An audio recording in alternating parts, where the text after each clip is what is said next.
भारतीय शिक्षण संस्थानों में आज के समय काफ़ी विचित्र सा कंपटीशन चल रहा है, मगर वहीं पे कुछ एक संस्थान ऐसे हैं जो कि ऊंचाई के अलग एक मकाम पर पहुंच रहे हैं। जी हाँ, मैं बात कर रहा हूं रिजवी एजुकेशन सोसाइटी की। इस समय मेरे साथ में अख्तर रिजवी जी हैं जो कि इसके संस्थापक हैं और जिन्होंने इसकी बुनियाद रखी है। रिजवी जी, ये बताइए, आज एक एक कदम आगे बढ़ते हुए शिक्षण से ऊपर जो आपने साइबर फॉरेंसिक की इजाद की, उसके बारे में स्टडी करवा रहे हैं, तो किस तरीके का आपके मन में विचार आया कि ये भी पढ़ाई के बीच में जोड़ना चाहिए? जितने भी कॉलेजेस और स्कूल्स मैंने अभी तक बनाए, वो सब ट्रेडिशनल एजुकेशन दे रहे हैं, जी। जो कि बहुत कॉमन है और दूसरे संस्था भी दे रहे हैं। तो पूरे पूरे हिंदुस्तान में बिल्कुल सेम टाइप की ट्रेडिशनल एजुकेशन है कि सर्टन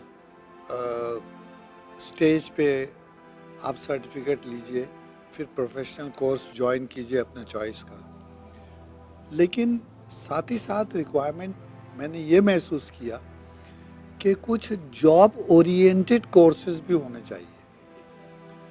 अब जॉब ओरिएंटेड कोर्सेज के अलावा वो जॉब ओरिएंटेड कोर्सेज जिसको समाज की बहुत ज़रूरत है और जिसका समाज में यूज़ होना चाहिए, और जिस फील्ड के अंदर आज हमारे दूसरे देश दुनिया के हमसे बहुत आगे हैं। तो इसमें साइबर जो लॉ है उसके में जो क्राइम्स बढ़ते चले जा रहे हैं, तो वो मैटर सिर्फ पुलिस का या लॉयर्स का या कोर्ट का नहीं है कि उन क्राइम को इन्वेस्टिगेट करें, उनको सज़ा दें, बल्कि जनता को भी मालूम होना चाहिए कि ये साइबर लॉज क्या है और ये क्राइम कैसे होते हैं और इनसे हम प्रोटेक्शन कैसे लें। तो जब हमको अपनी नॉलेज होगी, जनता में हर एक को अपनी नॉलेज होगी उस पर, तो वो प्रिकॉशन लेंगे कि ये ऐसे क्राइम्स होते हैं और हमको अपने आप को संभालना है। फिर फॉरेंसिक साइंस एक ऐसी है जो अप्लाइड साइंस है, जो अलग अलग जिसके डिविजन्स में अलग अलग तरीके से क्राइम जो होते हैं उनको भी कॉमन मैन को समझना ज़रूरी है। ये सिर्फ, जैसे मैंने अभी कहा, कि ये रोल सिर्फ पुलिस का या लॉयर्स का या कोर्ट का नहीं है, बल्कि इसके अंदर जनता को भी समझना चाहिए कि जो ये क्राइम्स होते हैं इसका इन्वेस्टिगेशन जो होता है वो सही होता है कि नहीं, ये किस तरह के क्राइम होते हैं। क्यों कि ऐसा भी है कि अभी PIL फाइल होती हैं कोर्ट्स के अंदर और वो फ्रीली जो है वो सुने जाते हैं। तो जिनको जो नॉलेज है कि कुछ क्राइम ऐसे हैं जो प्रॉपर इन्वेस्टिगेट नहीं हुए या पुलिस या समझ नहीं सकी और जानबूझ के या उन्होंने उसको अलग तरीके से पेश किया, तो जनता उसमें एज ए विटनेस भी आ सकती है अगर उनको नॉलेज है तो ये दोनों कोर्सेज ऐसे हैं जो सिर्फ जो है स्पेशलिस्ट लोगों के लिए नहीं है, बल्कि आम जनता के लिए भी है और ये उनके लिए बहुत फ़ायदेमंद होगा। इसलिए हमने सोचा कि जॉब ओरिएंटेड कोर्स भी है कि जिसको हासिल करने के बाद में एक ऐसे कॉम्पिटिटिव वर्ल्ड में जहाँ जाओगे कि वहाँ तक पहुँचने के लिए हर आदमी को चांस नहीं मिलेगा, इसलिए कि उसने ये कोर्स नहीं किया है। ये कोर्स करने के बाद में भी जॉब की अपॉर्चुनिटीज़ भी बहुत अच्छी हैं और वेल पेइंग जॉब्स हैं ये कोर्सेज करने के बाद। सर, एक सवाल मैं आपसे करना चाहूँगा, जिन विद्यार्थियों को इसको कोर्स में रुचि है वो किस तरीके से संपर्क कर सकते हैं रिजवी कॉलेज से, किस तरीके से आगे के प्रोसेस स्टार्ट होंगे?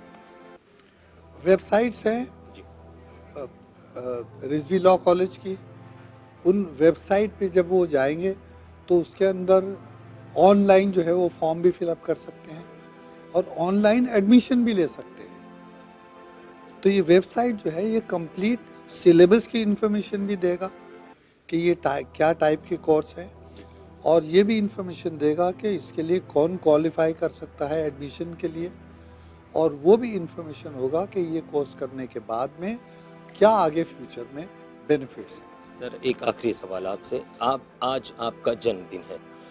भारत में कोरोना महामारी अपना पैर पसार चुकी है। कई जाने कोरोना ने निगल ली है और कई लोग मौत और ज़िंदगी से जूझ रहे हैं। भारतीयों के लिए या भारत के लिए आप क्या 2 शब्द कहना चाहोगे?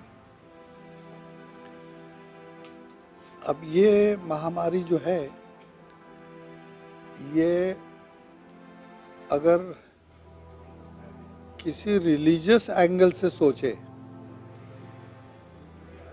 तो ये है कर्स ऑफ गॉड, कि जिसका ह्यूमन बीइंग के पास कोई फौरन इलाज नहीं है। और जिस तरीके से ये फैला है वर्ल्ड के एक कोने से दूसरे कोने में, जिस पे आज जो है बहुत बड़े साइंटिस्ट लोग भी बहुत ही कंफ्यूज हैं जी। कि ये किस तरह से फैल रहा है और कि क्या इसका ओरिजिन है और इसका इलाज क्या है। तो इसको तो अभी समय लगेगा।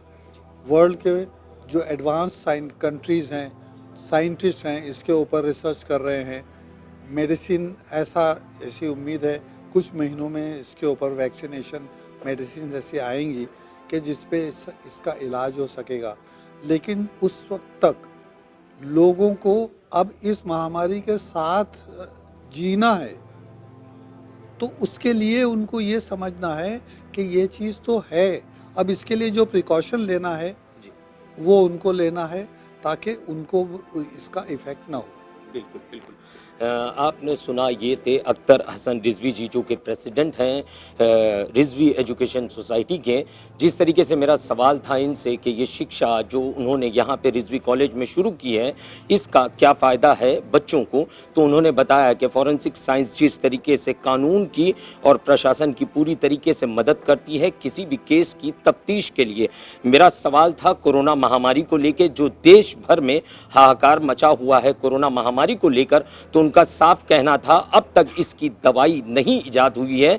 लोगों को चाहिए कि सुरक्षा बरतें और कानून में जिस तरीके से सरकारों ने नियम बनाए हैं उसका पालन करें ताकि ऐसी महामारियों से बचा जा सके। कैमरामैन शफीक साटविलकर के साथ सही शेख की report, the daily India news, Mumbai.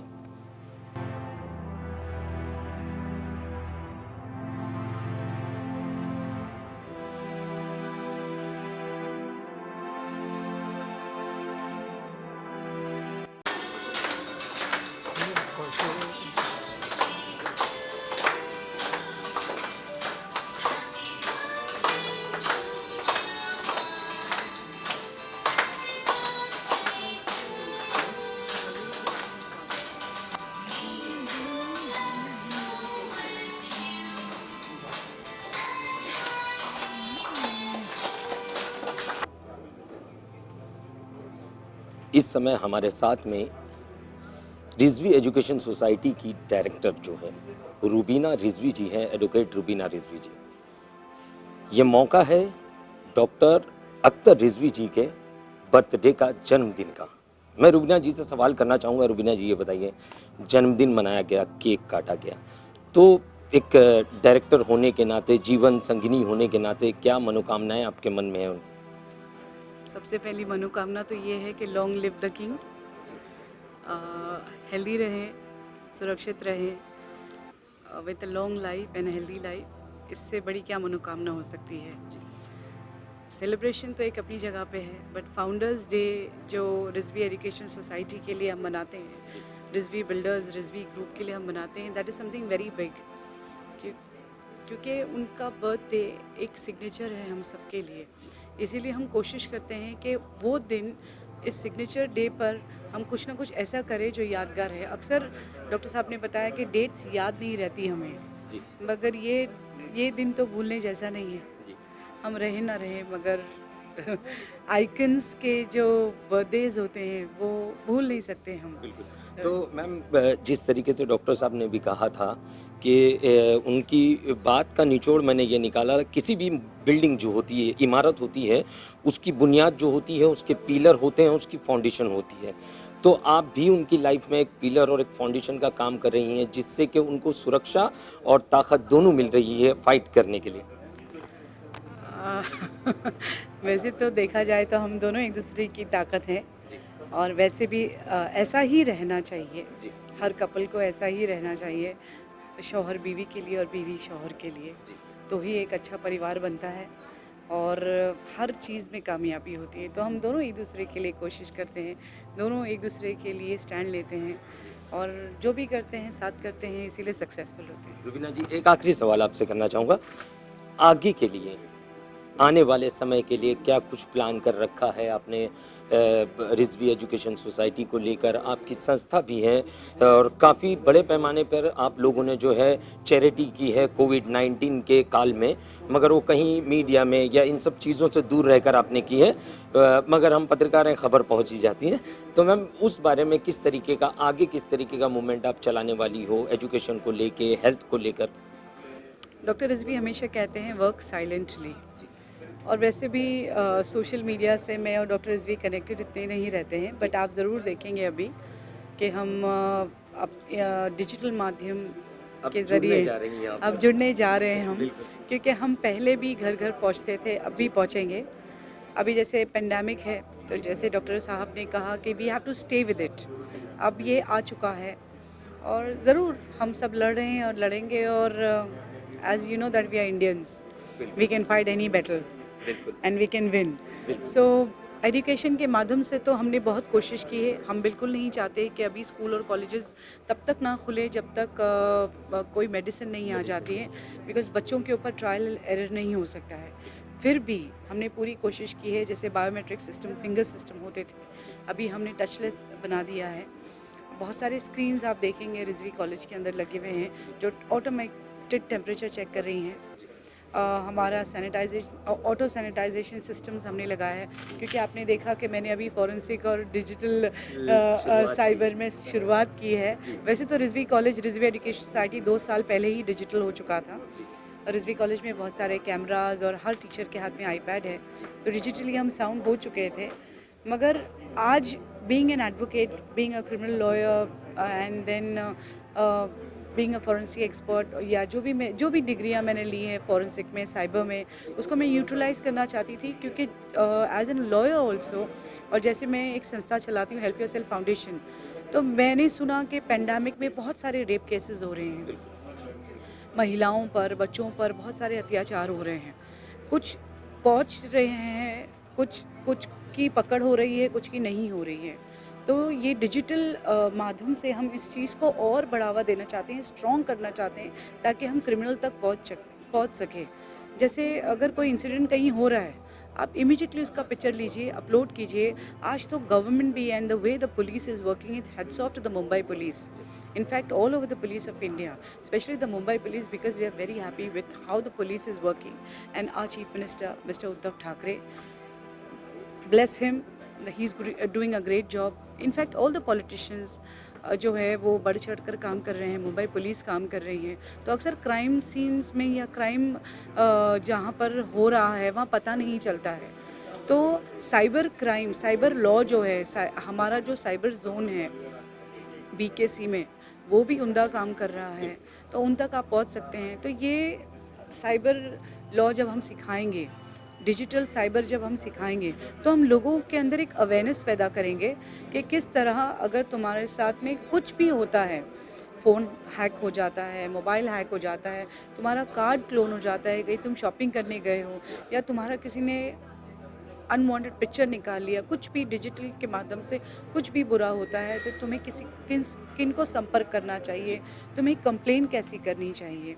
और फॉरेंसिक तो देखिए, फॉरेंसिक तो बेसिकली जैसे डॉक्टर साहब ने कहा कि पुलिस के लिए, डॉक्टर्स के लिए तो है, आम जनता के लिए भी है। अभी लेटेस्ट आपने सुशांत सिंह का केस सुना, तो आम जनता भी इसमें इन्वॉल्व हो गई ये जानने के लिए कि कैसे हुआ मर्डर।